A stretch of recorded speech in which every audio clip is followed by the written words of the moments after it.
उस मैसेज को पढ़ने के बाद बरसात में भी उसका चेहरा सूरज की तरह खिल उठा था।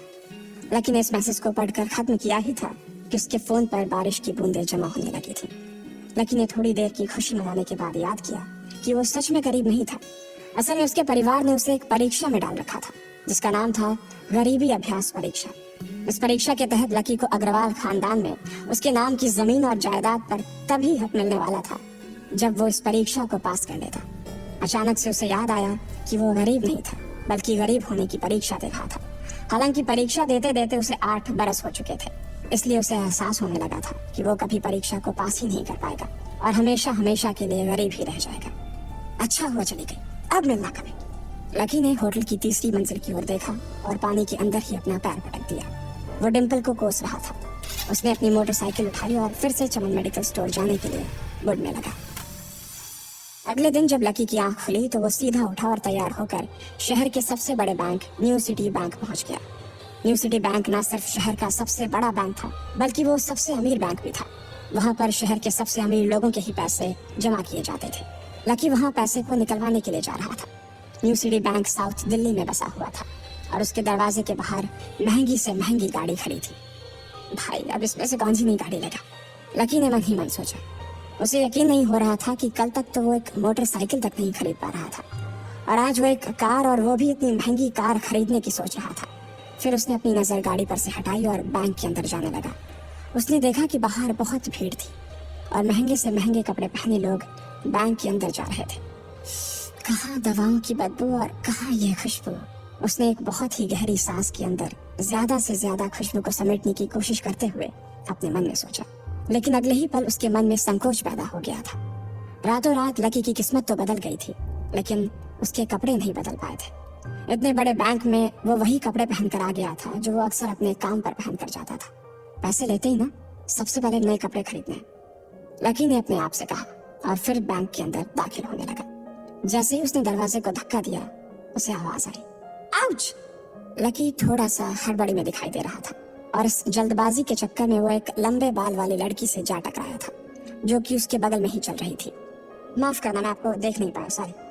लकी ने तुरंत उससे हाथ जोड़कर माफी मांगते हुए कहा। उस लड़की ने इतने अच्छे कपड़े पहन रखे थे कि उसे देखकर ही लग रहा था कि वो किसी अमीर घराने की लड़की थी, इसलिए सॉरी बोलते वक्त ना चाहते हुए भी लकी के हाथ उसके सामने जुड़ गए थे। लेकिन जब उस लड़की ने लकी के कपड़े और उसके हुलिये को देखा तो उसने अपनी नाक बाहों से कोड़ ली। वो लगभग हर रोज इस बैंक में आया और जाया करती थी लेकिन उसने आज तक इस बैंक के अंदर लकी जैसे फटीचर आदमी को घुसते हुए नहीं देखा था। उसके बालों में से आंवले के तेल की गंध आ रही थी। उसने गुस्से भरी नजरों से लकी की ओर देखा और बोली, क्यों नहीं देख पाए? मैं क्या ट्रांसपेरेंट हूँ? तुम्हें इतनी बड़ी लड़की दिखाई नहीं देती? इससे पहले की बात आगे बढ़ती, उस लड़की ने देखा कि इस बैंक की मैनेजर यास्मीन पटेल उन दोनों की ओर बढ़ी चली आ रही है। उसने भी लकी को देखकर वैसी ही शक्ल बनाई थी जैसी शक्ल उस लंबी लड़की ने बनाई थी। I am so sorry miss, आपको कहीं लगी तो नहीं? यास्मीन ने उस लड़की से पूछा और फिर घिन्न भरी नजरों से लकी की ओर देखने लगी। लकी तमतमाती आंखों से उन दोनों को देखा जा रहा था। वो जानता था कि उसने इतनी जोर से भी दरवाजा नहीं खोला कि उसे चोट लग जाए, लेकिन असल में उसे यह मालूम नहीं था कि वो लोग उसे नहीं बल्कि उसके कपड़े को देख रहे थे। यास्मीन ने लकी को ऊपर से नीचे तक देखा और ना जाने उसके मन में क्यों शक पैदा हो गया। क्या आप मुझे बता सकते हैं कि आप यहाँ पर किस काम से आए हैं? यास्मीन ने बड़ी मुश्किल से अपने चेहरे पर एक मुस्कान लाते हुए कहा। वो उसका हुलिया देखकर ही समझ गई थी कि वो यहाँ का कस्टमर तो नहीं था। लकी ने अपने आप को संभाला और कहा, हाँ, वो मैं अपना पैसा निकलवाने के लिए आया था। पैसे निकलवाने के लिए आए हो? यास्मीन ने लकी की बात को ही दोहराते हुए कहा। वैसे तो वो लकी की बात पर जोर से हंसना चाहती थी लेकिन उसने अपने आप को थोड़ा सा काबू में कर लिया था। लकी की बात सुनकर उसे लग रहा था कि वो कोई पागल था जो यहाँ जबरदस्ती घुसा चला आ रहा था। हाँ, तो क्या आपके पास कार्ड है? यास्मीन ने उससे आगे पूछा। न्यू सिटी बैंक का कार्ड हासिल करना एक बहुत ही मुश्किल भरा काम था। अगर किसी को भी उस बैंक का कार्ड लेना था तो सबसे पहले उस आदमी को अपने खाते में कम से कम 5 लाख रुपए जमा करवा कर रखने पड़ते थे, तब जाकर उसे कहीं कार्ड मिलता था। लेकिन लकी तो पहली बार ही यहाँ आ रहा था, इसलिए उसके पास कार्ड होने की कोई संभावना ही नहीं थी। लकी जब यास्मीन के सवाल का जवाब नहीं दे पाया तो यास्मीन ने फिर उससे पूछा, मैं पूछ रही हूँ कि आपके पास कार्ड है? वो समझ गई थी कि लकी पागल ही था जो कहीं से भागकर सीधा उनके बैंक में आ गया था। कार्ड नहीं मेरे पास। लकी ने उसके सवाल का जवाब दिया और वो फिर इधर उधर देखने लगा। जैसे ही उस लंबे बालों वाली लड़की ने लकी का जवाब सुना तो वो खिलखिलाकर हंस पड़ी। यास्मीन को तो सिर्फ लग रहा था कि वो पागल है, लेकिन वो लड़की तो अपने मन में मान चुकी थी कि यह लड़का कोई पागल ही है जो कहीं झोपड़ पट्टी से यहाँ आ गया है। इससे पहले कि आगे कोई कुछ कह पाता, उस लंबे बालों वाली लड़की के पिता वहां आ गए और बोले, चलो बेटी। उनके हाथों में कुछ कागजात थे। लकी ने देखा कि उन्होंने महंगा सा सूट पहन रखा था। उस लड़की ने यास्मीन के दोनों हाथों को पकड़ा और बोली, यास्मीन देखो, अगर इस तरह के सड़क छाप लोग तुम्हारे बैंक में ऐसे ही घुसते चले आए ना और बाकी कस्टमर्स को परेशान करने लगे तो तुम्हारे बैंक की इमेज और उसके शेयर्स दोनों को काफी नुकसान होगा। एक मैनेजर होने के नाते तुम्हें इन सब चीजों का ध्यान रखना चाहिए। मुझे उम्मीद है कि आगे मेरे साथ ऐसा कुछ नहीं होगा, उस लड़की ने कहा और अपने पिता के साथ बैंक के बाहर चली गई। अपना ध्यान रखना कोयल मैडम, मैनेजर ने उसकी गाड़ी तक छोड़ने के लिए आते हुए कहा। आज तो बाल बाल बच गई थी। कोयल और उसके पिता इस बैंक के सबसे पुराने और सबसे वफादार कस्टमर्स थे। अगर आज यास्मीन उन्हें नाराज कर देती और वो उसके बैंक से अपना खाता बंद करवा देते तो शायद यास्मीन की नौकरी तक जा सकती थी। और यह सब हो रहा था उस पागल लकी की वजह से। इसे जल्द से जल्द यहाँ से भगाना पड़ेगा, यास्मीन ने अपने आप से कहा और फिर बैंक के अंदर आने लगी। यास्मीन उसे अपने बैंक से बाहर निकालने के तरीके के बारे में सोच रही थी, मगर जैसे ही वो बैंक में दाखिल हुई उसने देखा कि लकी वहां था ही नहीं। अरे अब ये कहाँ चला गया, उसने अपने आप से पूछा। वो इधर उधर देखने लगी, लेकिन लकी वहां भी नहीं था। यास्मीन को अच्छे से पता था कि वो उसके सामने तो बाहर नहीं निकला था। इसका मतलब था कि वो बैंक के अंदर ही था, लेकिन यास्मीन उसे ढूंढ नहीं पा रही थी। कुछ देर तक बैंक के सारे कोनों को देख लेने के बाद यास्मीन को लगा कि शायद लकी यहाँ बहुत ही असहज महसूस कर रहा होगा, और जब वो कोयल को दरवाजे पर छोड़ने के लिए आई तब उसके पीछे पीछे वो भी निकल गया होगा। चलो जान बची, यास्मीन ने अपने आप से कहा और अपने केबिन में आकर बैठ गई। जैसे ही उसने आज के दिन की पहली फाइल उठाई थी उसे किसी एक की झलक दिखी। ये कोई और नहीं बल्कि लकी ही था। अरे ये कहाँ छिपा हुआ था, यास्मीन ने अपने आप से ही कहा और तुरंत फाइल को टेबल पर रखकर वो ऑफिस के बाहर आ गई। उसने देखा कि लकी बैंक के वीआईपी लॉन्च के बाहर खड़ा था और उसके खंबे की आड़ की वजह से वो यास्मीन की नजर से बाहर हो गया था। अब यास्मीन को तो वो मिल गया था, लेकिन उसके लिए उससे भी बड़ी एक और मुसीबत खड़ी हो गई थी। लकी जिस कमरे के बाहर अभी खड़ा था उस कमरे के अंदर शहर के सभी रईस लोगों का उठना बैठना था। बैंक के सिलसिले में या फिर किसी दूसरे काम के सिलसिले में वो सभी लोग यहीं आकर बात किया करते थे। उस कमरे के अंदर जो लोग बैठे थे उन सबके करोड़ों रुपए इस बैंक के खाते में जमा थे। अब अगर ऐसे में लकी वहां घुस जाता तो सब लोग मिलकर यास्मीन की गर्दन पर चढ़ जाते। रुको, जहां हो वहीं खड़े रहो, यास्मीन जोर से और साथ ही गुस्से से चिल्लाई। बाकी के लोग जो वहां खड़े थे वो यास्मीन की ये चीख सुनकर डर गए थे। कुछ लोगों को उसकी इतनी जोर से आवाज करने की वजह से गुस्सा भी आ गया था और यास्मीन सबसे मुस्कुराते हुए माफी मांग कर आगे बढ़ती जा रही थी। वो लकी को किसी भी तरह से उस कमरे में जाने से रोकना चाहती थी, लेकिन उससे पहले ही वो उस कमरे के अंदर दाखिल हो चुका था। अरे यार, ये आदमी है या गधा, यास्मीन ने अपना ही सिर पीटते हुए कहा और वो भी उस कमरे के दरवाजे की ओर बढ़ने लगी। उसने उस कमरे का दरवाजा खोलने की कोशिश की, लेकिन वो अंदर से लॉक हो गया था। बाप रे, ये कैसा आदमी है, बिना परमिशन के अंदर घुसा तो घुसा, लेकिन दरवाजा भी अंदर से बंद कर लिया। हद। यास्मीन की सांसें फूलती जा रही थी, उसे बहुत डर लग रहा था। उसका जी यह सोचकर घबराया जा रहा था कि ना जाने अंदर लकी और उस रिलेशन मैनेजर के बीच क्या हो रहा होगा।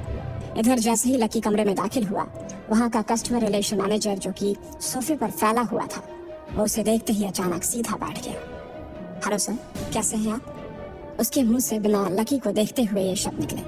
उसे याद था कि इस कमरे में कुछ खास लोग ही आते थे और जो भी आते थे यास्मीन उनके आने की खबर उसे पहले ही दे देती थी।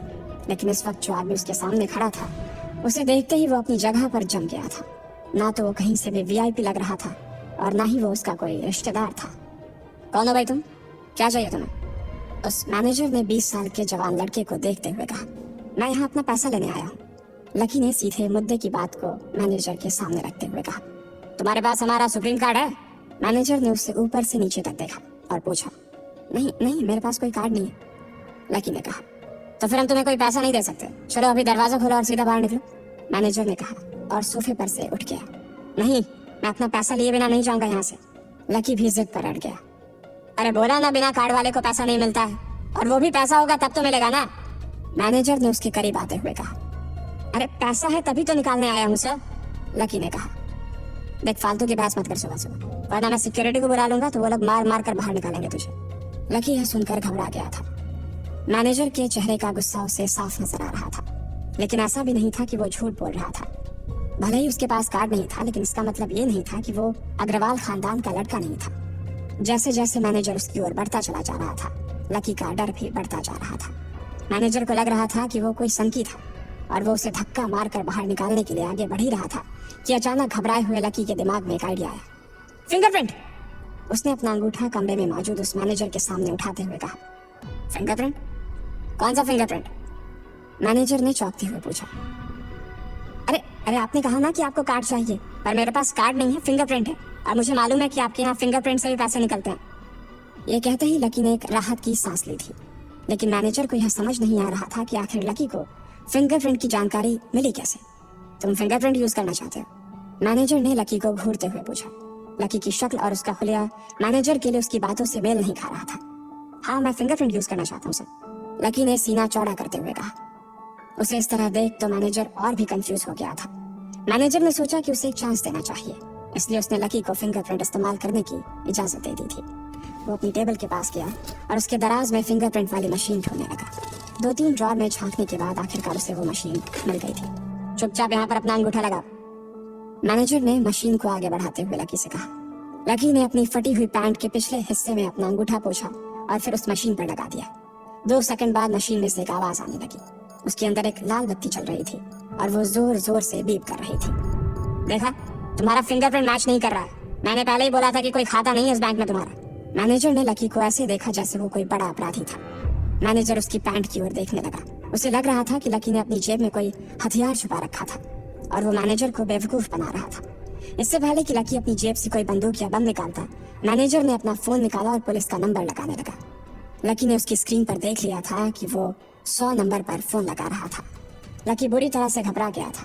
वो बहुत ही उत्साह और जोश में अंदर तक तो चला गया था, लेकिन उसे मालूम नहीं था कि वो इतनी बड़ी मुसीबत में फंसने वाला है। अब आगे क्या होने वाला था? क्या लकी उसे पुलिस को बुलाने से रोक पाता? कहीं उसे कोई फेक मैसेज तो नहीं आया था? लकी कैसे मुसीबत से बाहर निकलेगा? इन सब सवालों के जवाब अगर आप जानते हैं तो प्लीज कमेंट बॉक्स में कमेंट करके हमें भी बताएं, और आगे की कहानी जानने के लिए हमारे साथ सुनते रहें लखपति सिर्फ पॉकेट FM पर।